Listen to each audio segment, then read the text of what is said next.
Taylor Payne. This is Pod on the Tyne, and it's lovely to be back in your eyes and ears, of course. I'm joined on this episode by George Corkin and Chris Waff. George, how are you? I'm good. Yes, I'm good. I'm fresh from 4 games. Well, I say fresh. No, what's the opposite of fresh?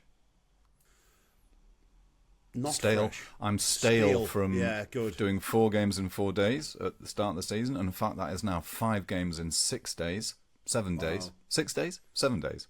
Because, I was at Arsenal, I was at Hull, I was at Newcastle, I was at Fulham, I was then at Newcastle again for last night's League Cup game. So I'm running on fumes. I'm ready for the season to end. Let's go. Let's do this. By the way, that was the first 4 days. That was for a piece in The Athletic, a new series, which I'm calling I'm not calling it. It's been called Our League. Something a bit new I'm doing this season. I would love people to have a read. I'm trying to bring the sights and sounds and smells of the Premier League to people. I've linked it in my social media stuff, so please have a read. You can read it for free. Let me know what you think. Excellent stuff. Chris Waff, how are you, dear boy? You all right? I'm good, thank you. I'm energised. The transfer window is nearly over, so I'm crawling towards that point, but energised by the start of the season, and that's the word that we've said a lot over the course of the last 4 weeks, and a lot of people have said within Newcastle United, and that is very much how it feels after 2 matches into the Matthias Jaisse reign. And you've had yourself a little haircut there as well, haven't you? It's good. I have had myself a haircut, yeah, and I came in yesterday, and my son James looked at me and said, "Daddy, you've had your haircut. You look really good." So I'm going to take that again. That's a wonderful assessment. So. Did he not just say, "Daddy, Lego"?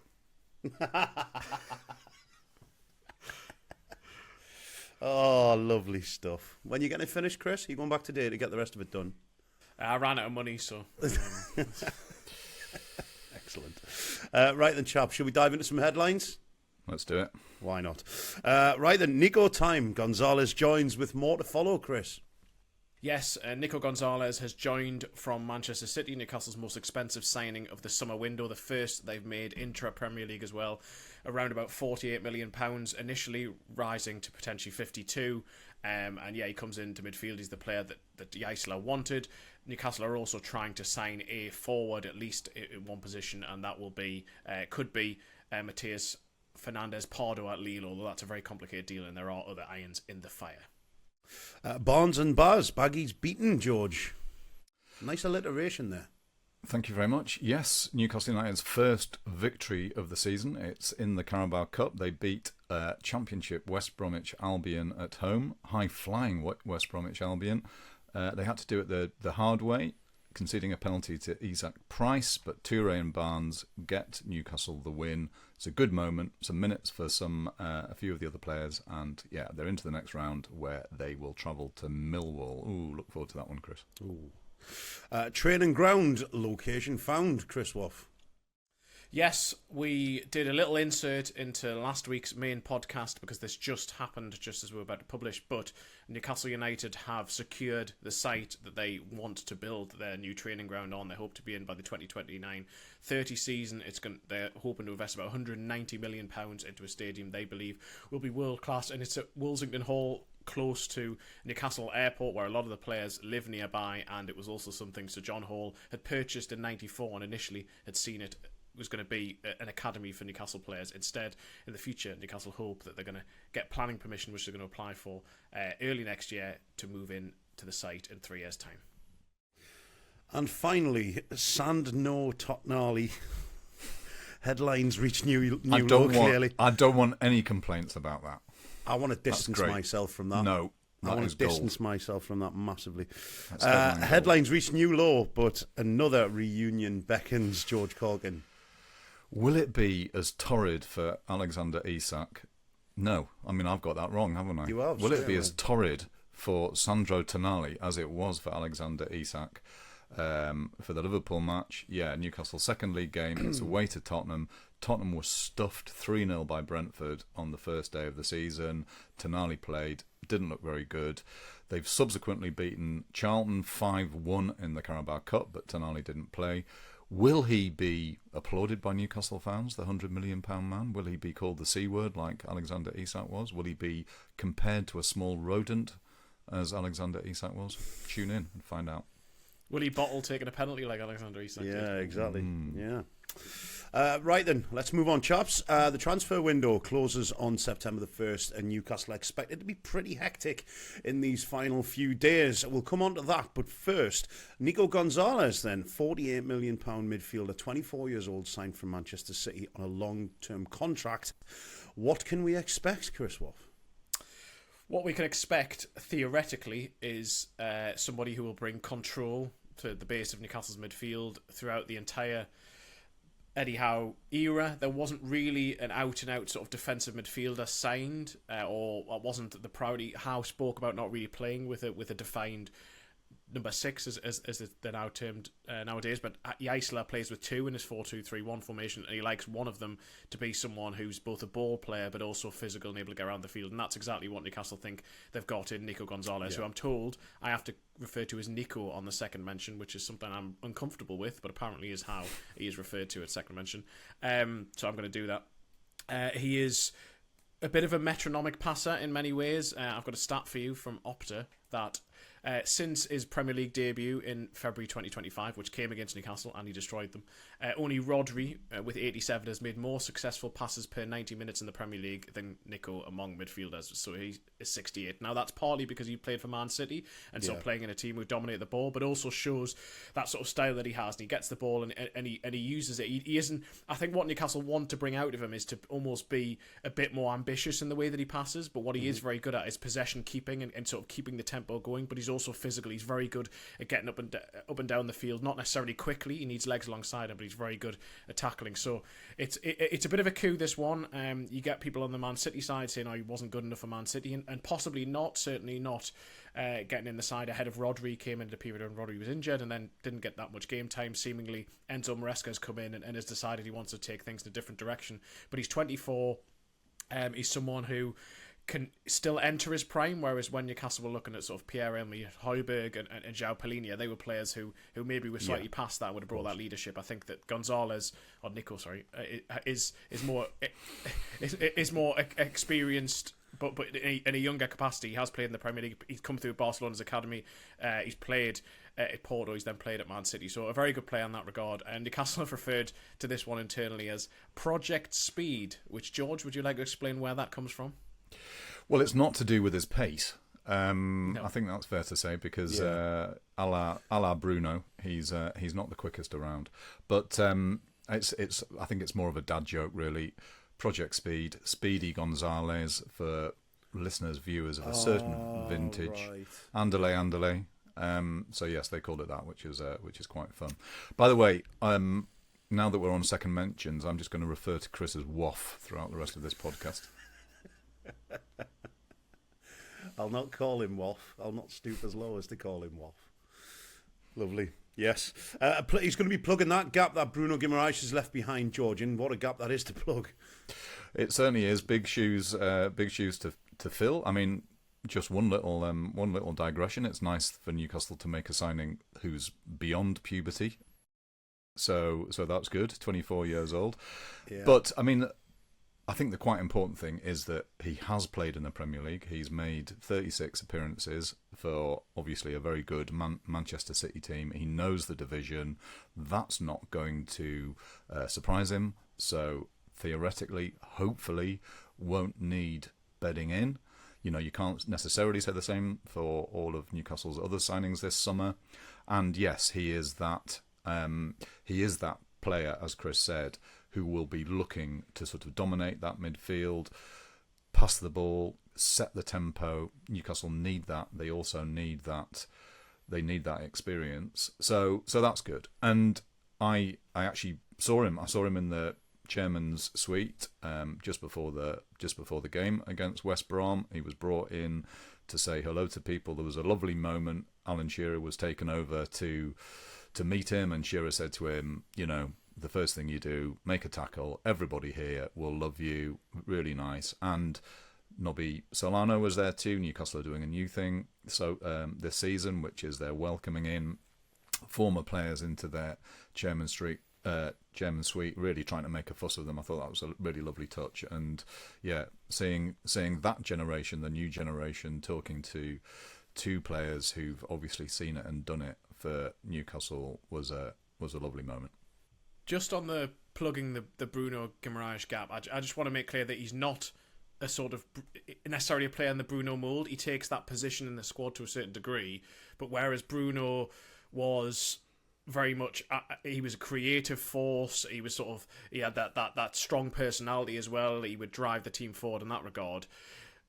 When Nico Gonzalez destroyed Newcastle at his Premier League debut, after the game, Pep Guardiola came out and described him as a Mini-Rodri. Now, that actually became a bit of a stick to beat him with, I think, at times at Man City, because he didn't quite necessarily live up to Rodri's massive standards at certain points, and so that's maybe why he isn't necessarily seen by some Man City fans as being a massive loss to them. But for Newcastle, what he can bring in that regard is something they haven't had post takeover. They haven't had someone who just gets the ball and will use it well. Will take the sting out of the game when necessary, but will also make sure that you just move the opposition around by just giving that extra little pass back, the smart little pass. And so you've got someone like Sean Stowe, who is really impressed in his first two games, and he will look to make that progressive pass. That's not necessarily what Nico has done up till this stage, and Newcastle do hope to extract more from him. And at Porto, he did actually get into the box a little bit more and score a few goals, but he's very much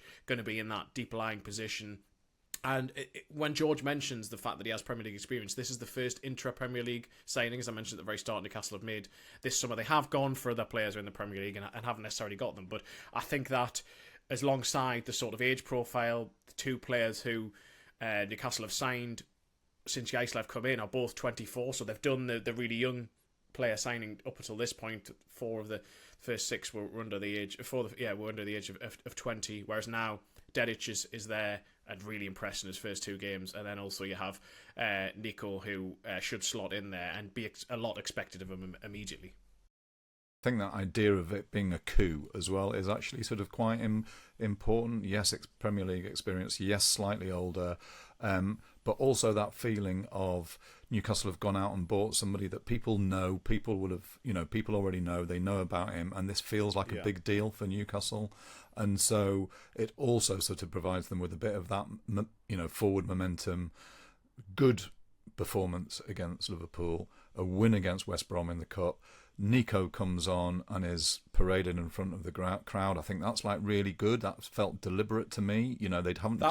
That was a really good touch, I thought, because it brought energy, and Newcastle, as you say, haven't done that often enough, I don't think. Different way to announce a signing as well, wasn't it? I hadn't seen anything like that for a while. Bringing someone out before it was actually sort of officially put out on socials and stuff like that. Oh, that was a nice touch. Yeah. He stands to inherit that Sandro Tonali song as well, doesn't he? He slots in quite nicely there. He eats paella, he drinks Estrella, he hates fucking Sunderland. It's pretty good. It slots in nicely. We don't need to do too much rewriting of that one. Chris, more signings though to come in the final week of the window, do we think? Well, that's certainly what Newcastle are hoping for, and it's certainly what Jaisse is hoping for. He said after the game that he will push every day to try and bring in what he wants, and he's very clear. He has been very clear to the hierarchy as to what he expects and what he wants, and he will continue to try and demand that. So, as a minimum, I think Newcastle will try and bring in at least one more, and that is going to be an offensive player.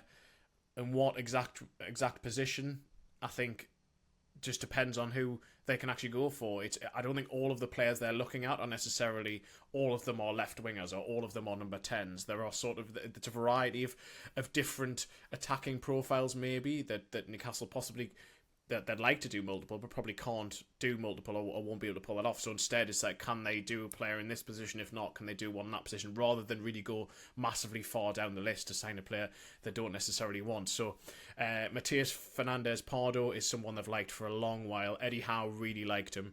The recruitment team have really liked him for a long while, and seemingly Jaisse does as well. So Newcastle tried to get him last summer. Early in the summer, though, I think he would have been top target even above Victor Munoz for the wing berth, which eventually was filled by Bosman or Toure. But at that stage, it seemed like he didn't want to move if Newcastle weren't going to be in Europe or certainly not in the Champions League. He seems to have changed agents since, and maybe Lille are willing to do a deal, although they're a very difficult club to negotiate with, and I know Newcastle will find that difficult. So there isn't that much optimism in that regard necessarily, but they've also El Khanous, who's someone who they liked when he was at Leicester City, he's at Stuttgart, a different profile of player, more of a sort of number 10. He's someone Newcastle have discussed previously, and he's sort of in conversations at the minute as well. It's not necessarily active, but someone there they could look at. There's also Musa at Feyenoord, the winger who keeps getting proposed sort of their way. And there are options beyond that. So certainly, if Newcastle end the window without another attacker, I think they'll feel that they're slightly light. They do need an extra creative spark, I feel.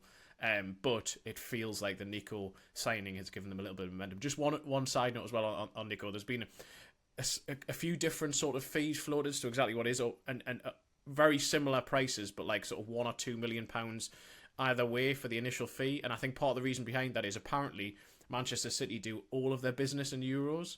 So I don't know why, so Newcastle have had to pay the fee in euros, and then it's obviously being converted by certain people and saying, oh, we've paid whatever £1 million, 48 million pounds. So I think that's part of the reason why on this one there's a couple of different prices out there. I just thought that was slightly. I just didn't know that. How would you do that if you're transferring it from like one English bank account to another bank account? How would you then do that in euros?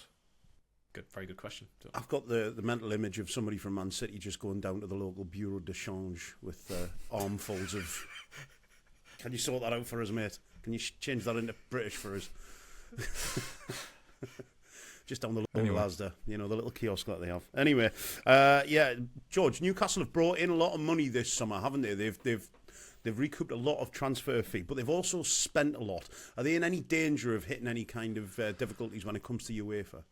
Well, I mean, just to kind of reframe that slightly, I think one of the interesting thing is there's obviously been this sort of big narrative, understandably, about the players Newcastle have sold and what they've lost, and the money that they brought in, and that is true. I think we would argue. I think we could make the argument that they've sold very well.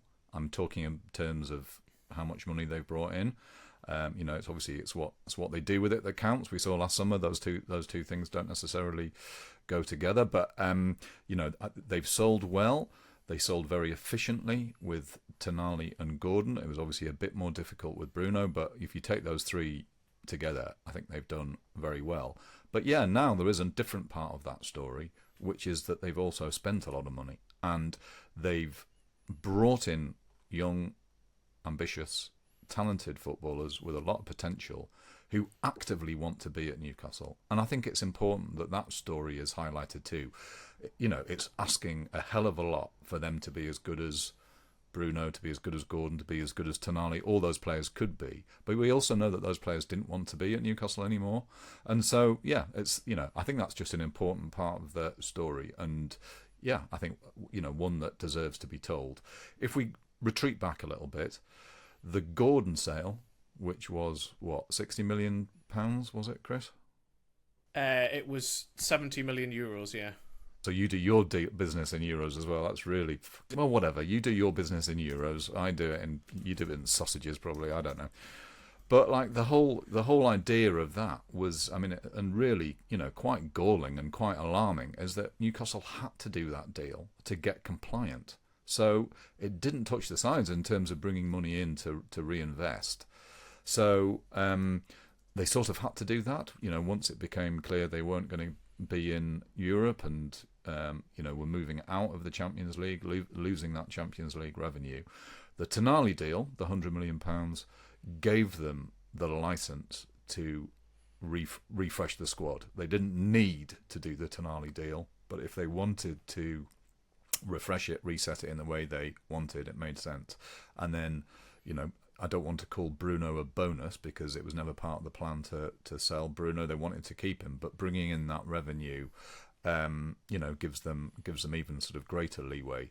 Just to clarify on the Gordon deal as well, it's rising up to €80 million. I think Newcastle initially had benchmarked a sort of €70 million figure, but they would have done it in pounds. But I think if they'd have got 70 million, they ended up rising up to 80 million. But what it means for Newcastle is that moving forward, they still have to be conscious of what they spend, because what is different in the rules, certainly at UEFA level, is that whereas under PSR in the Premier League, when it was the profit and sustainability rules, if Newcastle sold Sandro Tonali for a guaranteed £92.5 million, you could immediately bank that in the current year. Now that gets averaged over 3 years. Your sales get averaged over the next 3 years. So it's not the immediate massive hit the same goes for your expenditure as well. But it's different in that regard. And Newcastle are still having to be compliant moving forward. They still they're not going to have European revenue coming in across this year, and so you have to factor that in to where they've had to lose sort of 60 million euros, pounds, whatever the exact figure is relative to what they earned from the Champions League last year. That's immediately come off the revenue, and yes, they're making commercial strides here and there, but it's not going to be fully offset. So they do need to be very much bringing money in rather than expending too much in the market. But they are the third highest spenders, I think, in terms of what they've actually spent out. But obviously they've brought in very, very well. So they do have to be conscious moving forward. Theoretically, I do think they have more wiggle room moving forward, but it's also about the wage bill. And like they have people like Nick Pope, who is third or fourth choice goalkeeper, who they are paying a substantial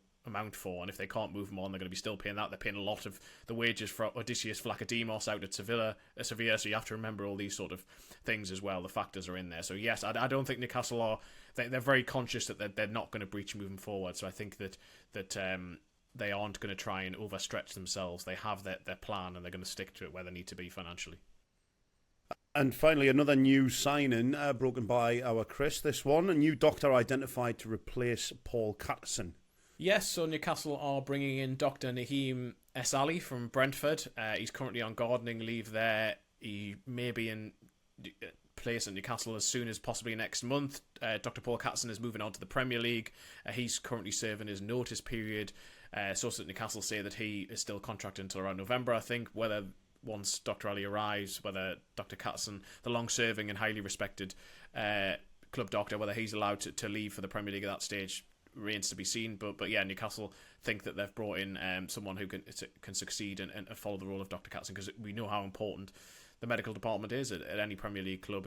You need to have the quick prognosis provided or be pointed in the correct direction as to this is the specialist you need to see. And so hopefully, Dr. Ali comes in and continues the work of Dr. Catterson. I'd just like to wish Paul Catterson all the very best. He's a lovely man, lovely fella. You see him around the training ground on match day. He's a great fella and has played a huge role at Newcastle and will be missed. So on to the training ground. Chris, late last week, just after we published the podcast, obviously, Newcastle announced a significant breakthrough on their plans for a new training ground. Sorry, Chris, please run us through the wheres and why fors. So this has been long trailed, and it feels like a significant moment that we have actually now had an announcement from the club that in early 2027 they intend to apply for planning permission to build a new world-class training facility, as they put it, on a 260-acre site at Woolsington Hall, which is very close to Newcastle Airport. It's actually even closer to the private airport, which obviously Newcastle use for a lot of their matches. You could literally just chuck new signings over the fence into the training ground, couldn't you? If it gets to that point. It's a very brutal way of welcoming them, but yeah. Yeah, it'll be a strange way. It's like, here we've got this world-class facility, and then just throw them over the fence. Over the fence, yeah. But yeah, so it's Newcastle have acquired or have agreed to the deal to acquire the land. They've been working on it for quite a while. I think at one stage maybe they were even looking at projects that could be running in parallel with the training ground, whether that was going to be sort of housing or other sort of building. I think they've just decoupled that for now, at the very least, and sort of focused on we need this training facility and we need it as soon as possible. It's been promised post takeover. We're 5 years in, and so they've bought the land.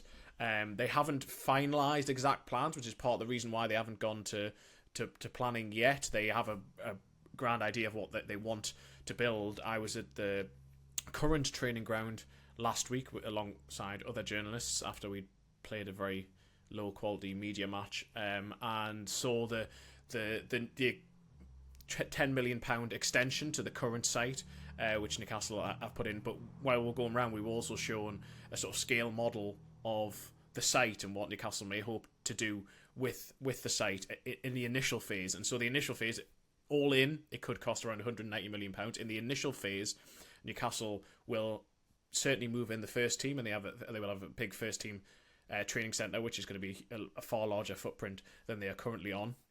And then the men's academy will come along as well, and they're going to have an indoor barn like they have at the current site at Benton, although it's described as being sort of NFL quality NFL sites. I don't know exactly what that means. Presumably just slightly bigger than the current one. But then they have part of the site which they cannot build on for conservation reasons. But then there's the potential moving forward that the women's team and the women's academy could move in there in the future.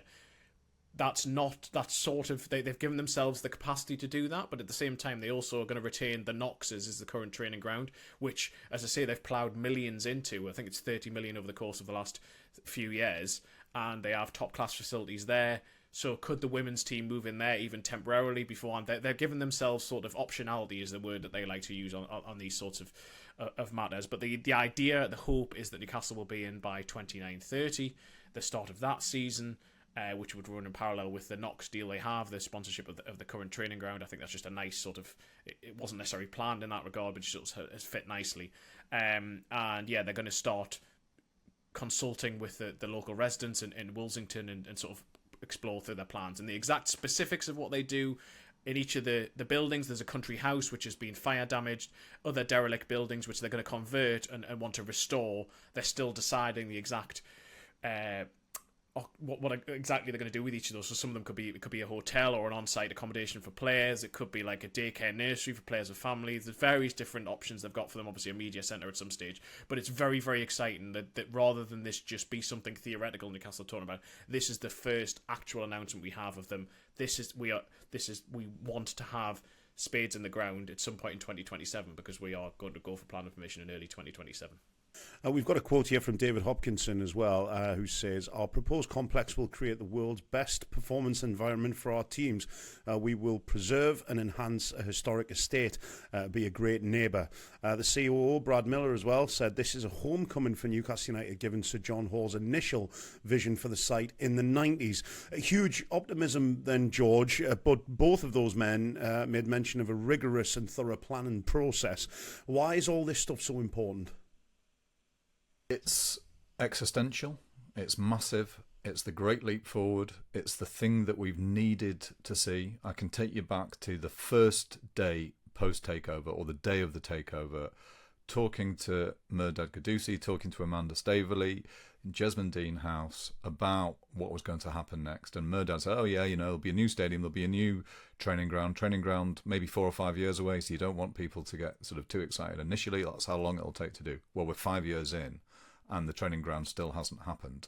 Now, that was never part of the plan. The plan was that it should be up and running by now, and there have been delays, and those delays foster uncertainty and questions about the ownership. I mean, those questions haven't gone away, but questions about that, questions about the project itself. Again, if you go back to the first window and the first windows post-takeover, players being told you're joining something new and exciting, and massive. We want to be winning everything. We want to be challenging for everything. We haven't got a training ground yet, but we will, and we'll have a stadium, we will. And then that first wave of players are now leaving, and they haven't seen any of that progress. There have been some real difficult moments, particularly you go back to Eddie Howe, in those moments of struggle for his first team, the first team that led everything.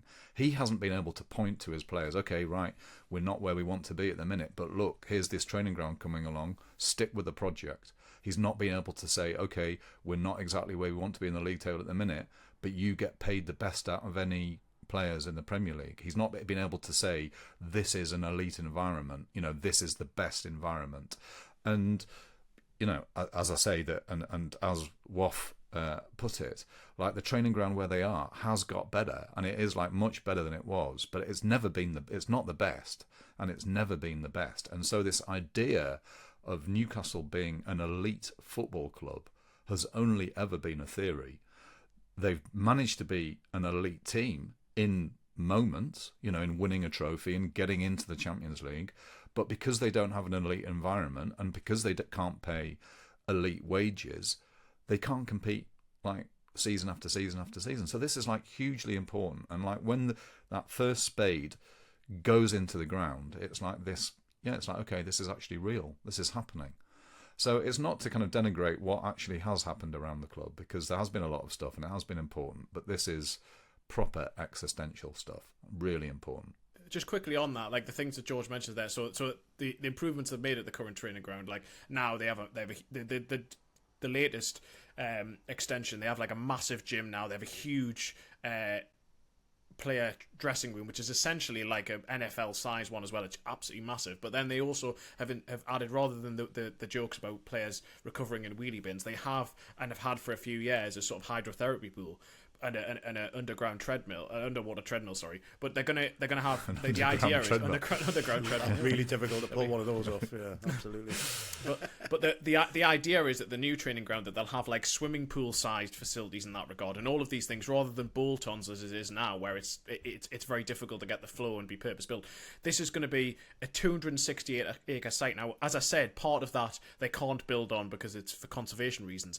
But relative to the size of other training grounds, if you look at the acreage, this is massive. This is a huge site, and part of that is to also future-proof themselves, because at the minute the idea that Newcastle have is that what they're going to build is world class, but in 8 to 10 years time something else would come along and be the new definition of world class, and Newcastle need X or Y, and so they've given themselves the provision to be able to in future add that on. And again, that sort of future-proofing hopefully is going to serve them so well moving forward.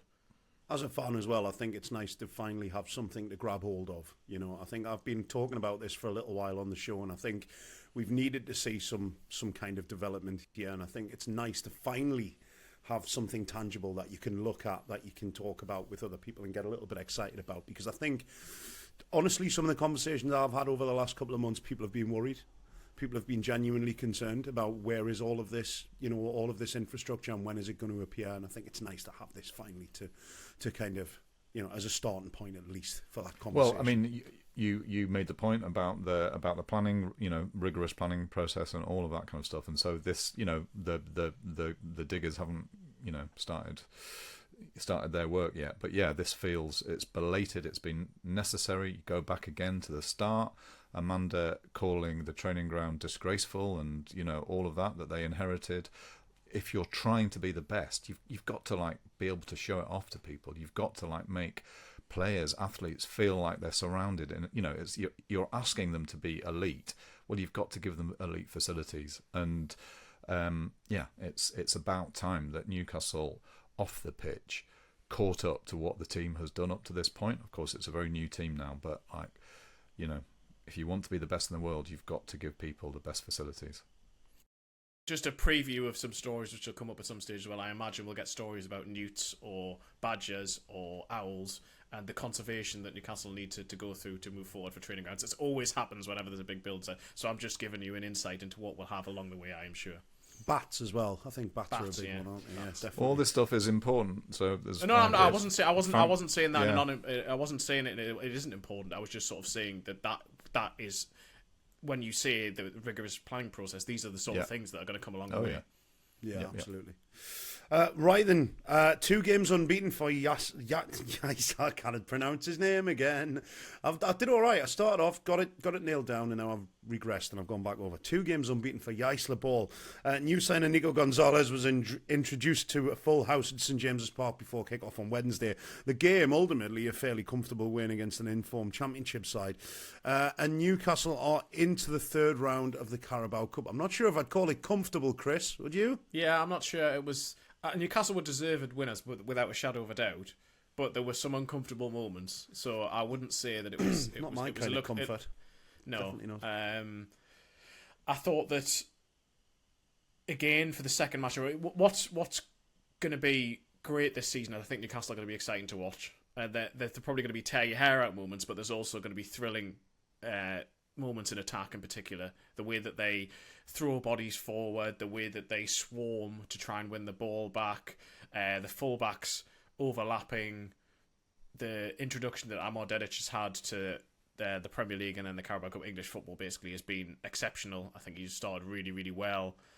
Sean Steer as well, an 18-year-old lad who looks just so good on the ball, so calm, and yes, his passing can be erratic, but that's because he wants to be on the ball. He wants to be progressive in the way that his role and Dedic's role in the opening goal that Newcastle scored, which seems that Basmala Toure got the touch on, but there's a few debates as to whether he did or whether the defender did. But so I think going forward, there's a lot to be excited about. I think in midfield you can see why Nico is essential to come in, because I still think off the ball Newcastle can teams can run through them at times. Liverpool did it, and then West Brom have done the same. And defensively, there are question marks. I mean, yes, 2 of the goals they've conceded have been penalties and one was a free kick, but I still think there's moments where you just think that there needs a bit of refinement here. And I thought it was interesting that the back 4 with basically the continuation from the weekend. I know he didn't have many options, but he stuck with the same back 4 as well, and I think that's to try and get some of that continuity there. So yeah, definitely it's going to be a roller coaster season, I think, and certainly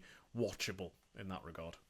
It was a game that Newcastle were mostly in control of, although there was still an element of chaos there, George, wasn't there, that we had against Liverpool at the weekend?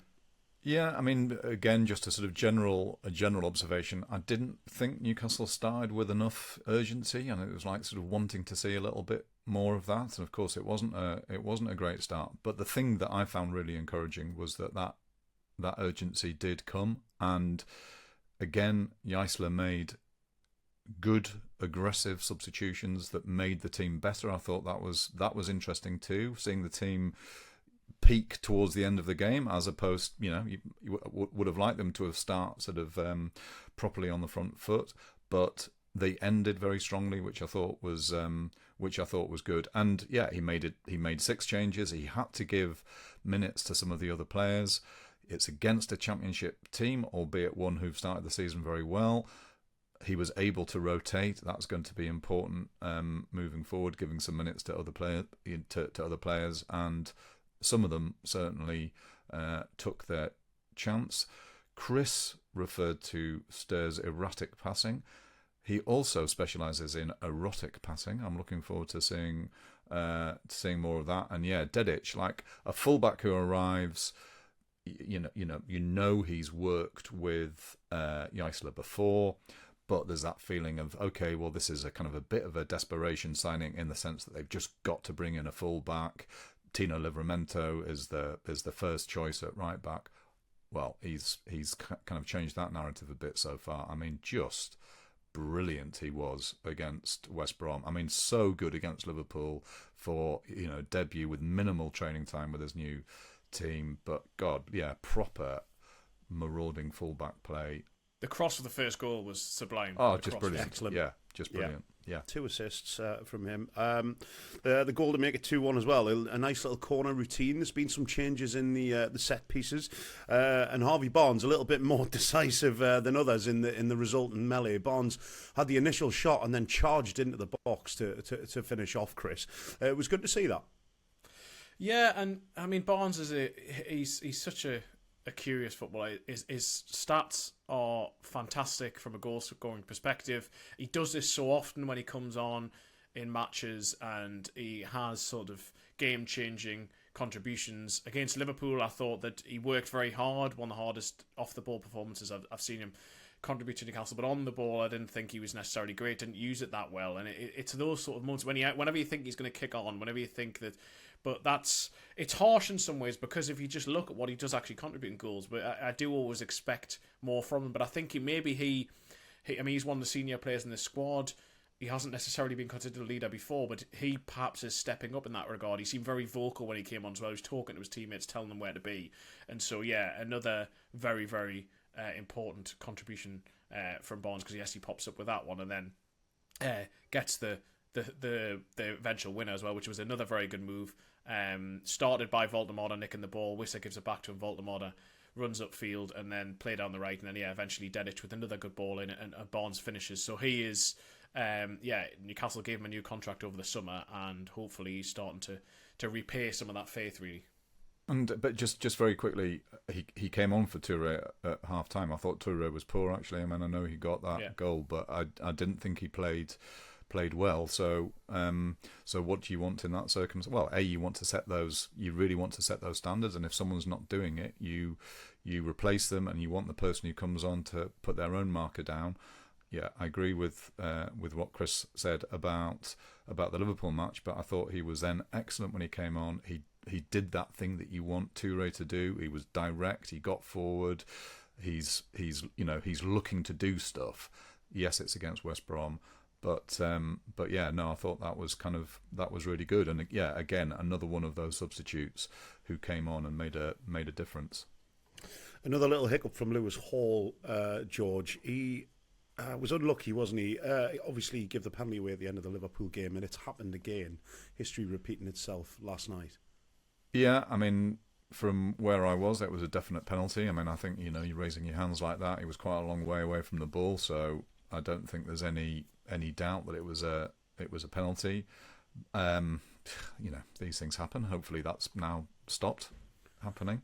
Hopefully, if we're talking about sort of difficult moments or you know, hiccups like that, the first goal too, I don't think Newcastle came out of that with much credit. I think Ewan could have done better. You don't want to be beaten on that side. He was let down, however, by a wall, which was not a wall in any way, shape or form. I mean, absolutely ridiculous. The wall, just two-man wall, it crumbles. Jacob Ramsey turns his back before the ball is moving inside before the ball's been kicked, so it just creates all this space. Sven Botman was not happy. He was it was awful. Yeah. I thought that was. João wasn't happy as well. No, I mean, I don't think João covered himself in glory, but he wasn't given any help, and so, you know, it's those little details that you know, need to be improved upon, because, you know, that was not good. What did we make of Nick Voldemort, Chris? Some moments, but another kind of frustrating evening overall. Yes, I mentioned his work for the third goal, and I thought he was important in the build-up for that. And there was also, in the first half, there was a lovely turn on the edge of the box where he set Willock to his left, and Willock probably should have done better, should have scored. I disagree slightly with what George said earlier, that Newcastle didn't start well. I actually thought they started with quite a bit of impetus. I thought they were built on the sort of Nico Gonzalez feel-good factor, and early on, without necessarily threatening massively, I thought they had a bit of that injection of pace, and that was coming from Willock. He was chasing things down. It was almost like Jaisse had decided, if I'm going to play Voldemort up top, and obviously he tried him as a 10 and as a striker in pre-season, if he's going to play Voldemort up top, you need Willock, or you need somebody running in behind. You need those legs, and he looked to be Voldemort's legs, but then it's still that moment of that actual involvement in and around the box. He only had 5 touches. He was on the pitch for 90 minutes. He only had 5 touches in the penalty area. He should have had a penalty in the second half as well, by the way. I thought that was a penalty when he looked to be tripped from behind. But it's those actual defining moments, the real... He doesn't seem to be in position. Like the fact that Barnes and Toure were in the position to score those goals. If you're Alan Shearer looking at that, would you have thought, I want to be in that position? Whereas Voldemort doesn't necessarily be busting a gut to get into that role, and I just think sometimes the ball doesn't stick enough. He just still looks like a bit of a square peg being fit into a round hole in terms of the way that Newcastle want to play. In some ways, the Iceland ball actually seems even more physical than Howe ball, and so is there any way that you can fit Voldemort into that? And Newcastle have a big decision to make. There's sort of 5 or 6 days left in the market. They're looking at at all possibilities as to what they would do up front, and I think it's going to be as much a financial decision as a footballing decision. And I know that you'd say, well, in some ways that's obvious, but actually for Voldemort, it's more so that Newcastle can't... If Newcastle take a massive hit by agreeing for what would be a significantly lower fee than the initial £64 million they paid from last year in the last few days of the market, that in an SCR capacity and an UEFA capacity will be very damaging to them moving forward, while the cost is still being amortised over the length of his contract. They could potentially look to loan him out and see if they can build his value up that way, or a loan with an option or an obligation. But if you loan him out and it doesn't necessarily work, he comes back, and has that worked, it may even have a negative effect moving forward. If you look at it negatively, it could have a positive effect. Or does Jaisse say, no, I am going to find a way to fit him in? Because the Newcastle also have the problem at the minute that Will Asula's out for at least a couple of weeks with a foot problem, so they actually have a lack of forward options. You'd suspect that it's going to be Wissa up front with Willock just off him this weekend because of that. But yeah, Voldemort, it still doesn't quite feel right. You really, really want it to work, but early signs aren't necessarily massively encouraging, I wouldn't say. It sounds very harsh, but I'm going to say this anyway. And I have caveated stuff in the past, and again, you can see he's got a lovely touch. He's got something. I just don't see how he ever becomes a Newcastle United footballer. That is my real concern at this point. I did watch the match with Alan last night, and he's sort of thinking similar things. You're just desperate for him to impact. Like, we know he's got the talent to score goals because he did it last season. We've seen that talent in touches and things like that, but he's a moment footballer. He's like a one-touch footballer, he's not impacting games. He's not making games his own.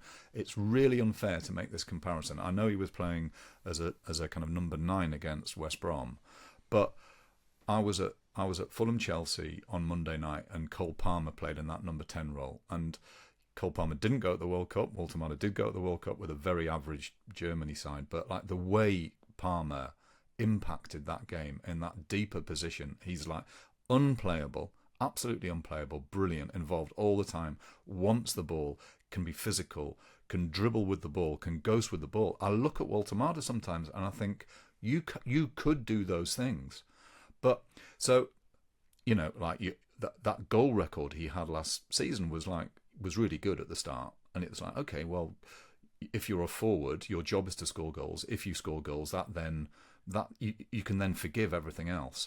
But if you're not scoring goals, or if you're having an average game, you have to find a way of making an impact, whether it's by making a nuisance of yourself, whether it's by pressing and running, whether it's just by like defending. And I watch these games and he doesn't have an impact. He doesn't make himself felt.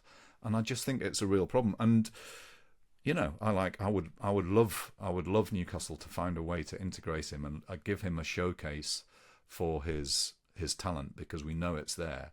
But it's also incumbent on him to use his talent and find a way of making an impact, and he's not doing it. Yeah, he's a bit of a passenger at the moment, isn't he? You can't really afford that at the current state of things. Chris, you mentioned Joe Willock earlier on. For all the world, it looked like he would be leaving Newcastle this summer, didn't it? How are we with that now? And have you asked Matthias Jaisse about that?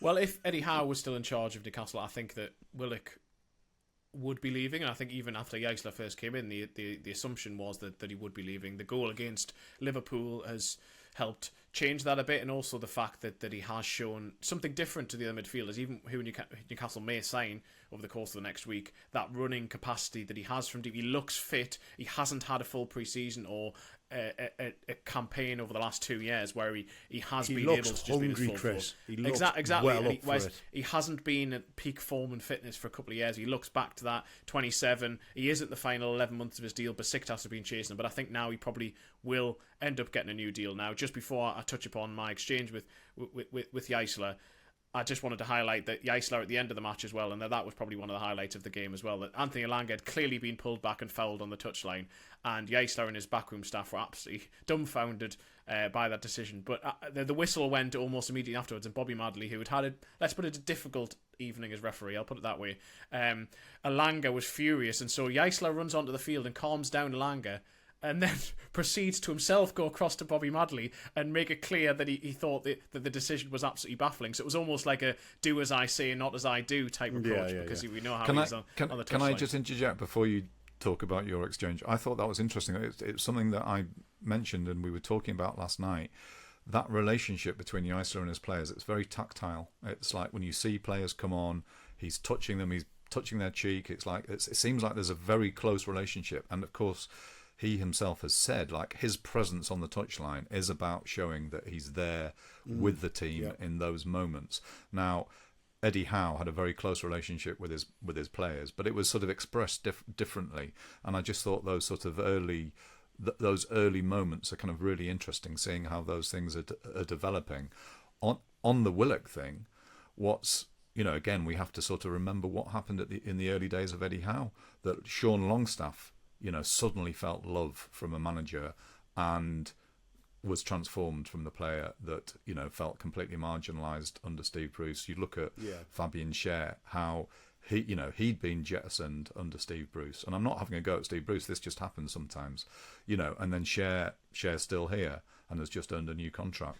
These stories are good. If Jaisse can come in and Willock then becomes the player that we've seen in those little bursts of moments, but he's never been able to sort of quite establish himself.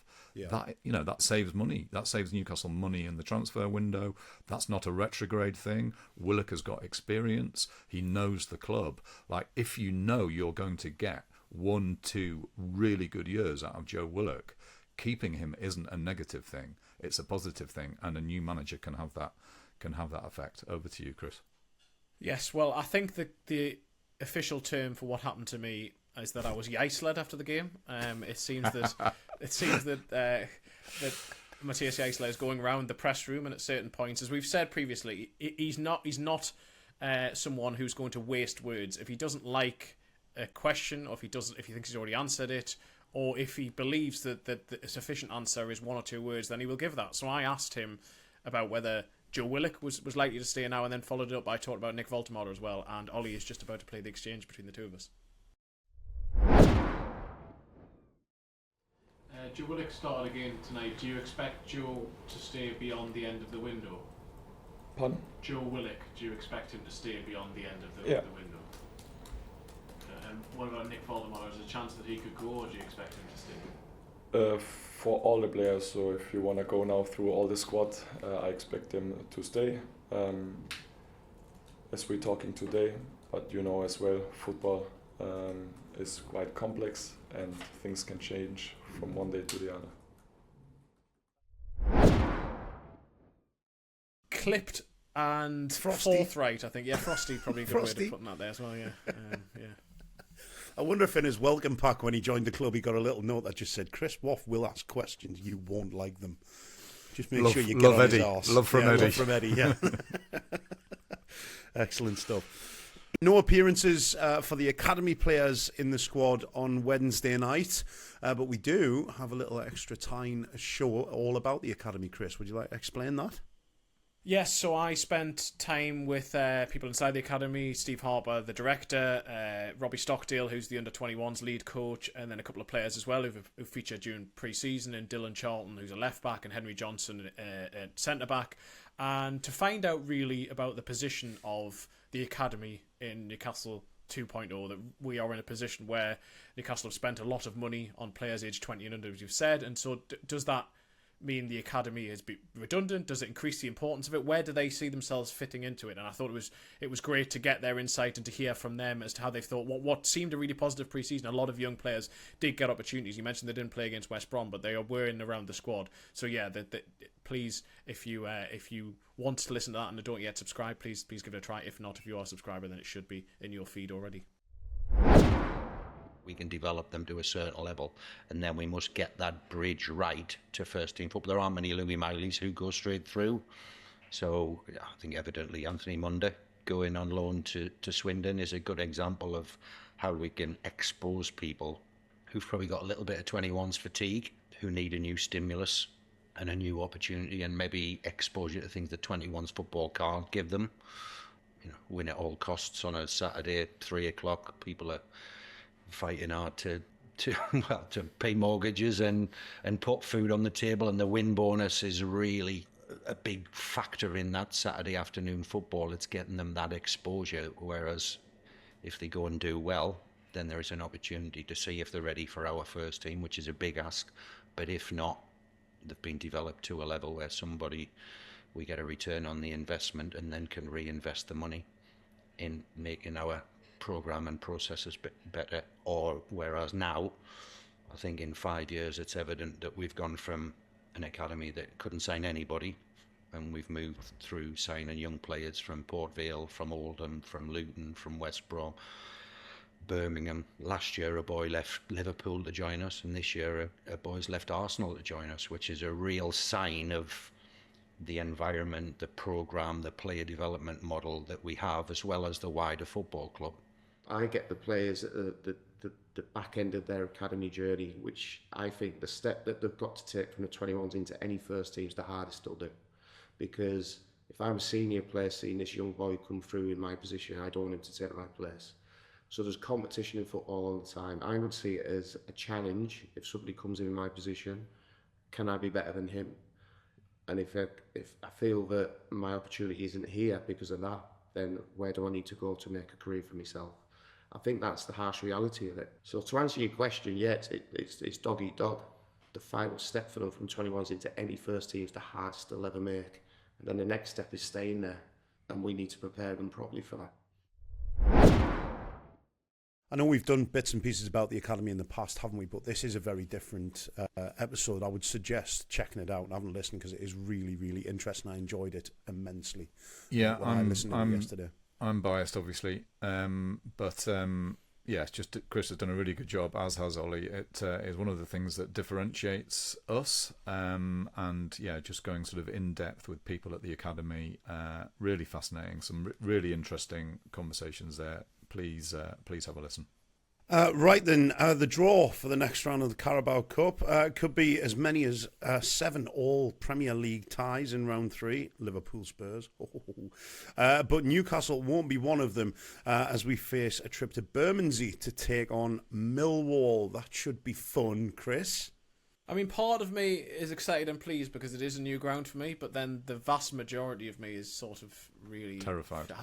Terrified, faces trepidation about this. But and Millwall are flying high, top of only 2 games in, but top of the Championship, had a very good season last year, so it will not be a straightforward occasion either. It certainly won't. Right then, let's move on to the weekend approaching. Spurs, Saturday at 5:30pm. We don't usually go overboard on match previews, but this could be a very interesting game, couldn't it, chaps? And has the potential to boost or puncture that good feeling that's been building over the last couple of weeks. Another team with a raft of new players. They came a cropper against a more settled Brentford on the opening day, didn't they, George? Yeah, I mean, really fascinating what they've done this summer. They've gone big. You know, the way of working under their previous sort of regime, the Daniel Levy regime, didn't spend a lot of money or were a bit parsimonious. They've absolutely sort of blown that sort of thing out the window. They've brought in experienced players. Our very own, or previously our own, Sandro Tonali, one of them. And they've kind of really done what the manager is seeking to do, De Zerbi.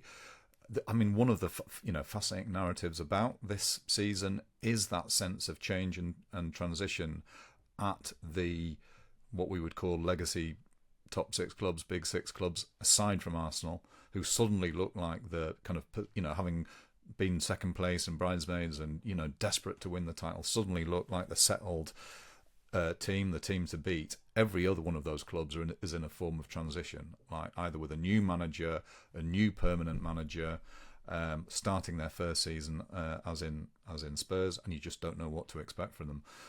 They got stuffed by Brentford on the opening day, had a man sent off. Awful performance for them. So it becomes a really interesting moment again.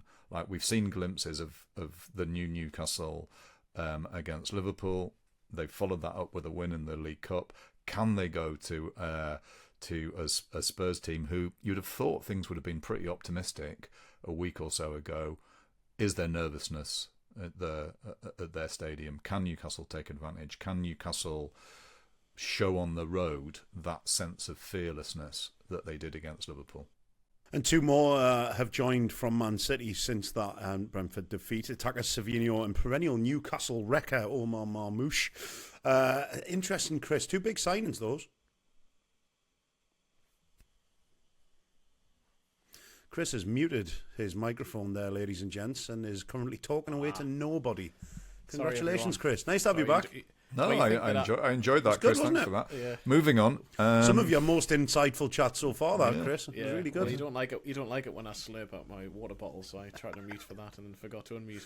But so Man City have sold Nico Gonzalez to Newcastle this week, and then brought in a lot of money for Savino and Omar Marmoush. Savino scored twice in his debut in the League Cup in midweek. I actually think Savino's quite a good signing. Omar Marmoush is being effective against Newcastle, as you've mentioned, and basically nobody else. But in English football, he does have a ludicrous record against them, including that game I mentioned that Nico Gonzalez destroyed them, and it was Marmoush who scored the goals in that match. I look at Spurs, and basically all of their players, I think in some ways you could make a comparison with Newcastle last summer and say that they've probably quote-unquote overpaid for just about everyone who they've spent money on. But are they going to have the positive effect that they want them to? Obviously, they didn't in the first game of the season. Can these two take them up to the next level? That remains to be seen. But yeah, I think there's a lot of Newcastle fans who will be concerned that Marmoush has managed to get his transfer sorted before Newcastle turn up, because if his previous record's anything to go by, then he will score. Now, George, there's a rather large Italian elephant in the room, isn't there? Sandro Tonali. Taboo or not taboo?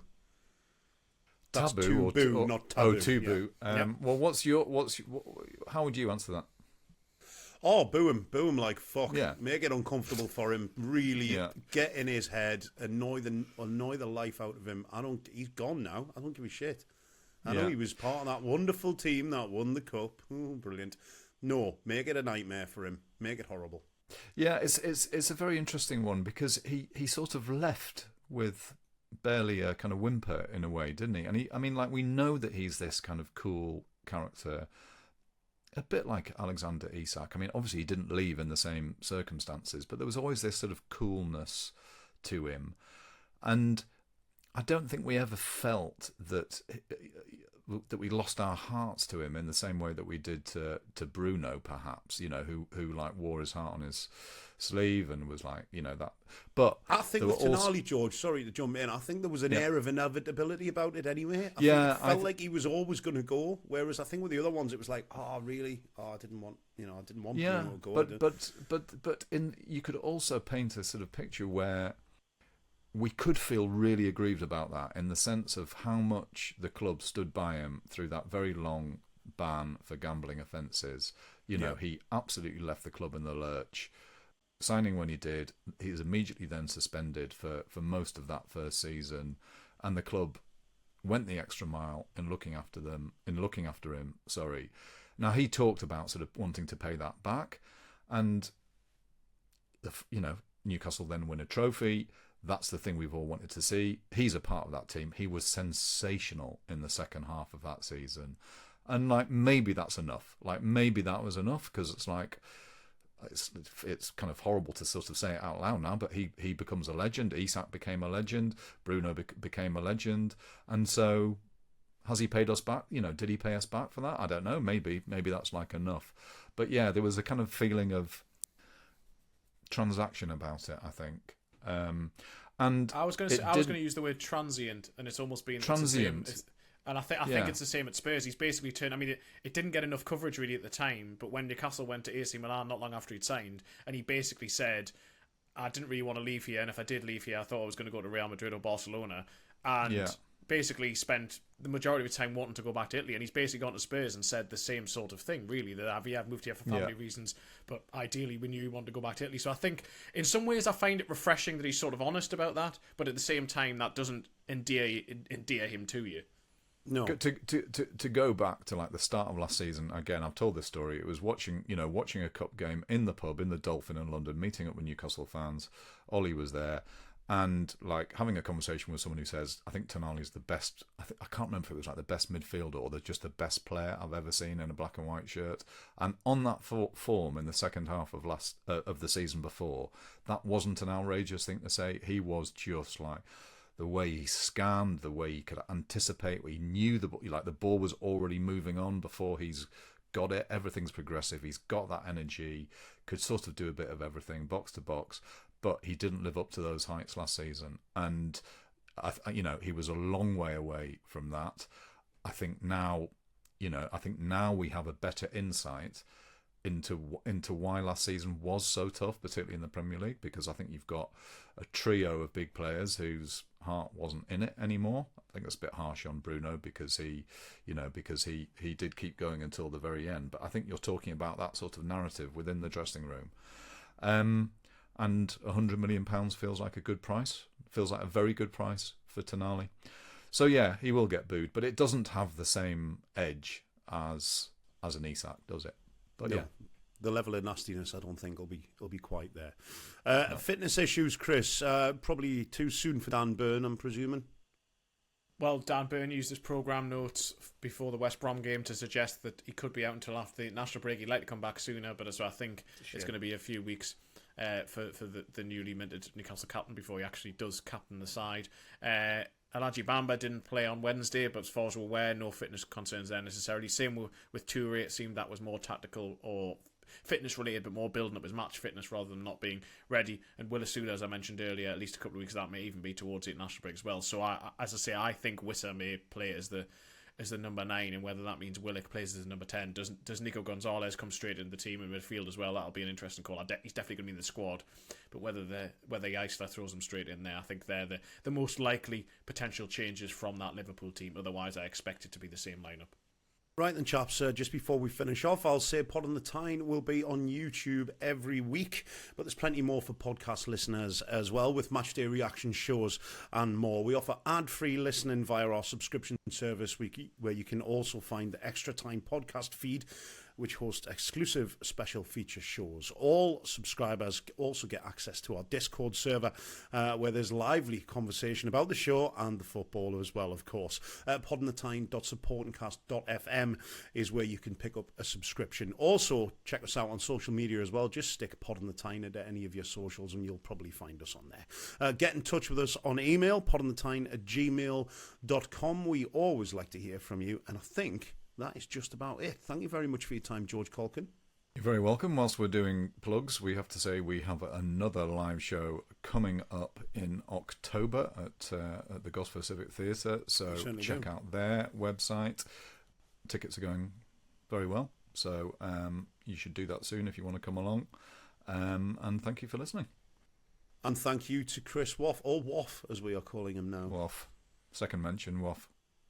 You're very welcome. Well, let's see the first away game of the Jaisse era. Intrigued to see how Newcastle approach that and whether the uplifting events of this week, or last week and a half, I'd say, continue going into the close of the deadline, and hopefully Newcastle do bring in at least one more attacker.